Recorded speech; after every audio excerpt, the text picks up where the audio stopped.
Hi friends, అందరికీ నమస్తే. Welcome to BRK creations YouTube channel. నేను మీ బొమ్మెడ రాజ్ కుమార్. ఈరోజు అయితే మనం నిర్మల్ ప్రాంతానికి వచ్చినాము. నిర్మల్ చుట్టుపక్కల అనేక కోటలు, కట్టడాలు అతి పురాతనమైనటువంటివి ఉన్నవి. అవి మీకు చూపిస్తాయి ఈరోజు. ఇది షాద్గఢ్ కోటకు వెళ్ళే రహదారి. దీని చుట్టుపక్కల పచ్చని చెట్లు ఉన్నాయి, చెరువులు, పెద్ద పెద్ద బండలు, గుట్టలు చాలా బాగున్నాయి. ఈ ప్రదేశం అంతా చూస్తున్నారు కదా, చాలా అద్భుతమైనటువంటి ప్రదేశం. ఇదంతా చెరువు కట్ట అన్నమాట. నిర్మల్ చుట్టుపక్కల మొత్తం చెరువులే ఉంటాయి. ఎందుకంటే నిర్మల్ ప్రాంతాన్ని పరిపాలించినటువంటి నిమ్మనాయుడు ప్రజల కోసం చాలా చెరువులను తవ్వించాడు. అది కనిపిస్తున్నదంతా షాద్ కోట. ఇక్కడే వారి యొక్క పరిపాలన జరిగేదంట. ఇక్కడ రాజుల యొక్క ఆస్థానంలో ఉన్నటువంటి భటులు కానీ, అక్కడ ఉన్నటువంటి సామాగ్రి కానీ చాలా వరకు ఇక్కడనే దాచుకునేవారంట. ఇదంతా రహస్య స్థలంగా వాడేవారంట. ఇక్కడ నుంచి సొరంగ మార్గాలు ఈ నిర్మల్ చుట్టుపక్కల ప్రాంతాల వైపు ఉన్నాయని కొందరు అంటుంటారు. ఎత్తైన పరుపు బండపైన పెద్ద పెద్ద రాళ్లతో చాలా పెద్ద గోడలు నిర్మించారు. ఇదే మనం చూస్తున్నటువంటి ఇది రెండవ ముఖద్వారం అన్నమాట. మొదటి ముఖద్వారము అటువైపుగా ఉంటుంది. ఇదంతా ఇక్కడ నుంచి భటులు కానీ, ఏనుగులు కానీ, ఇక్కడ సామాగ్రి నిల్వ చేసేటువంటి స్థావరాలకు తీసుకెళ్లేటువంటి దారి ఇది. ఇదంతా ఇప్పుడు మొత్తము లోపలికి వెళ్తున్నాం మనం. చూడండి, పెద్ద పెద్ద గదుల్లాగా నిర్మించబడ్డటువంటి ఈ కోట చూడండి. అప్పటి కట్టడాలు ఎంత ఇప్పటి వరకు కూడా ఎలాంటి చెక్కు చెదరకుండా, పెచ్చులు వారకుండా ఉన్నటువంటి పరిస్థితి. ఇప్పుడైతే ఎవరు పట్టించుకోలేనటువంటి పరిస్థితి. ఇవన్నీ కోట గోడల మధ్యలో కూడా గదుల్లాంటి నిర్మాణాలు, ఇక్కడ భటులు ఉండడానికి స్థావరాలు, ఇలా అనేకంగా ఉన్నాయి. ఇదంతా కోట ఎంట్రన్స్ అన్నమాట. ఇది రెండవ ముఖద్వారము. అటువైపుగా ఇంకో మొదటి ముఖద్వారం ఉంటుంది. లోపలికి వెళ్ళి చూస్తే మొత్తము బండరాళ్ళు, తవ్వకాలు జరిగినటువంటి గుంతలు చాలా అనేకంగా కనబడ్డాయి. కోట గోడల పైన మర్రి చెట్టు అనేది ఊడలతో పెరిగింది, చూస్తున్నారు కదా. ఇదంతా షాద్గఢ్ కోట అన్నమాట. ఇలాంటి కోటలు దాదాపుగా 7 ఉంటాయి నిర్మల్ చుట్టుపక్కల ప్రాంతాల్లో. ఇక్కడే రాణిగారి యొక్క స్నానాల వాటిక ఉండేదని చెప్తుంటారు. కొద్ది దూరంలో ఆ నిర్మాణం కూడా మనకు కనిపిస్తుంది.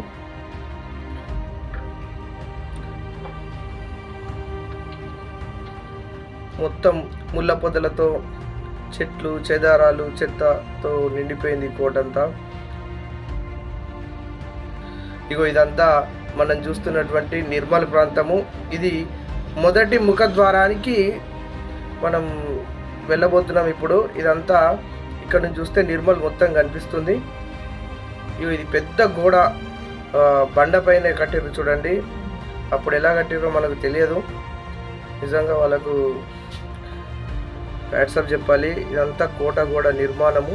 పెద్ద పెద్ద బండలు, చాలా పెద్దగా ఉన్నాయి బండలు. ఇవి ఎంత బరువు ఉన్నాయంటే వీటిని మొత్తం ఏనుగుల ద్వారా వాటిపైన మోపిస్తూ పైకి తీసుకెళ్ళి నిర్మాణం చేయడం జరిగింది అనుకుంటా. ఇప్పుడు ఇది మొదటి ద్వారము, పెద్ద ఉంది. ఇది చూస్తున్నారు కదా. ఇది ఇక్కడ నుంచి రాజులు ఇక్కడ కచేరీ జరిగేదంట. ఇక్కడ రాజులు మాట్లాడుకునేదంట. ఇక్కడ నుంచి లోపలికి వచ్చేవాళ్ళు.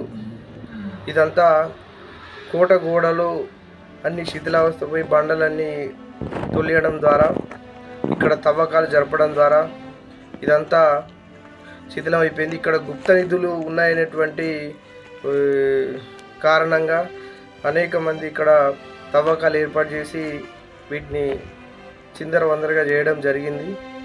ఇదంతా కోట గోడలు మధ్యలో ఉన్నటువంటి భాగము. ఇది చూస్తున్నారా. ఇది ఇక్కడ నుంచి నిర్మల్ మొత్తం కనిపిస్తుంది.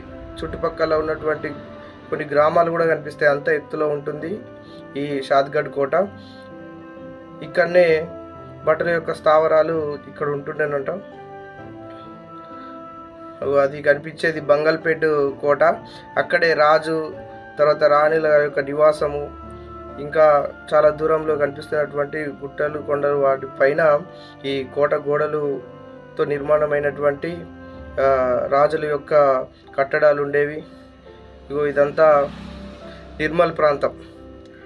చూస్తున్నారు కదా ఎంతగానో అభివృద్ధి చెందిందో పట్టణము. ఒకప్పుడు ఇది దట్టమైన అడవిలో ఉండేటువంటి ప్రాంతము. ఇప్పుడు మొత్తము చెత్త చెదారాలతో నిండిపోయింది. ప్రభుత్వాలు కూడా దీన్ని పర్యాటక ప్రాంతంగా చేస్తా అన్నారు, కానీ ఇప్పటివరకు అయితే ఏం చేయలేదు. ఇది ఉపయోగం లేని విధంగా తయారైపోయింది. గుప్త నిధులు దొరుకుతాయనేటువంటి అపోహతోటి కోట మధ్యలో ఉన్నటువంటి భూభాగాన్ని అంతా తవ్వకాలు చేయడం వల్ల ఇక్కడ కోటలో ఉన్నటువంటి అతి పురాతనమైనటువంటి ఈ కోట కట్టడము శిథిలావస్థలోకి చేరింది. చూస్తున్నారు కదా. ఇక్కడ కొంతమంది మిత్రులు ఉన్నారు, వాళ్ళని కూడా ఈ కోట గురించి అడిగి తెలుసుకుందాం. చెప్పండి బ్రదర్. జై భీమ్. నా పేరు రాజేందర్. మాది ఇక్కడ నిమ్మరాజులు నిర్మల్ పరిపాలించిన ఈ కోట మొత్తం చూస్తున్నారు. అప్పుడు రాజులు పరిపాలించింది. నిర్మల్ రాజులు నిమ్మరాజుల తర్వాత ప్రాచీనమైన నిర్మల్కు ముఖ్యంగా ద్వారం ఇది. రాజులు వచ్చే ద్వారం. ఈ ద్వారం నుంచి రాజులు, భట్టులు, ఏనుగులు అన్నీ ఉండేవి. కాస్తే దీన్ని ఎవరు నిర్లక్ష్యం వల్ల ఇది అంతరించిపోతుంది. దీన్ని పర్యటన వలన చేస్తారు పెద్ద ఎత్తున. చాలా ప్రాముఖ్యతమైన ఇది నిర్మాణం. నిమ్మరాజులు పరిపాలించింది. ఇక్కడ మహారాణి ఉండేది. ఇక్కడ పక్కన ఇక్కడ నుంచి ఏది చూసినా నిర్మల్ అనేది కనిపిస్తుంది. సరిపోతా. మీ పేరేందన్నా? రాజేందర్. రాజేందర్. ఎక్కడ అంటే నిర్మల్ పక్కన 2 కిలోమీటర్ల దూరంలో ఉంటాం. అనంతపేట. Okay okay. వచ్చినట్టు మేము. ఓకే, చాలా బాగుంది. ఓకే.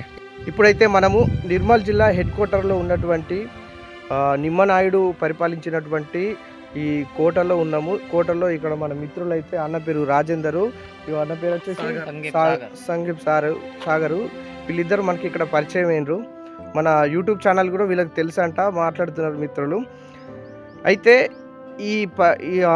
ఈ కోటను చాలా రోజుల నుంచి పర్యాటక ప్రాంతం చేస్తూ అంటున్నారు, కానీ ఇప్పటివరకు అయితే ఎలాంటి చర్యలు అయితే తీసుకోలేదు.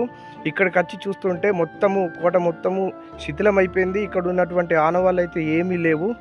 ఇక్కడ ముఖ్యంగా చెప్పుకోవడానికి ఏంటంటే గతంలో ఇక్కడ ఉన్నటువంటి రాజులు నిమ్మనాయుడు ఎవరైతే ఉన్నారో ఆయన పరిపాలన మొత్తం ఇక్కడ నుంచే సాగేది. ఈ జిల్లా మొత్తంలో ఉన్నటువంటి చుట్టుపక్కల గ్రామాలను ఇక్కడ నుంచే పరిపాలించేవారు. వాళ్ళు వచ్చే ద్వారం కూడా ఇది పెద్ద ద్వారం అన్నమాట, ముఖ ద్వారము.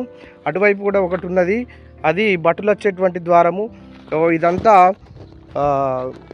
మధ్యలో ఉన్నది మొత్తము వాళ్ళు ఉండేటువంటి నివాస గృహము. ఇక్కడ కచేరీ, చుట్టుపక్కల ఉన్నటువంటి కోటకు చుట్టూలా మొత్తం చుట్టువైపులా మొత్తం ఏముందంటే కందకం ఉన్నది. అంటే ఎవరు రాకుండా నీటితో ఉన్నటువంటి కందకం ఇప్పుడు అది కూలిపోయింది. మళ్ళీ చుట్టుపక్కల అన్ని చెరువులు ఉన్నాయి. ఎక్కువగా నిమ్మనాయుడు ఏం చేసేవాడు అంటే ప్రజల కోసం చెరువులు తవ్వించేవాడు, ప్రజల బావులు చూసుకునేవాడు అన్నమాట. వాటర్ ఎప్పుడు సప్లై ఉండేది. సో ఈ అతి పురాతనమైనటువంటి కట్టడము ఇప్పుడైతే శిథిలావస్థలో మొత్తము చెదిరిపోయి ఉన్నది. దీన్ని రాష్ట్ర ప్రభుత్వము గుర్తించి మంచి పర్యాటక ప్రాంతంగా చేయవలసిందిగా మన యూట్యూబ్ ఛానల్ ద్వారా కోరుతున్నాము. మిత్రులు కూడా చాలా థ్యాంక్ యూ, సహకరించినందుకు థ్యాంక్ యూ అన్న. ఓకే.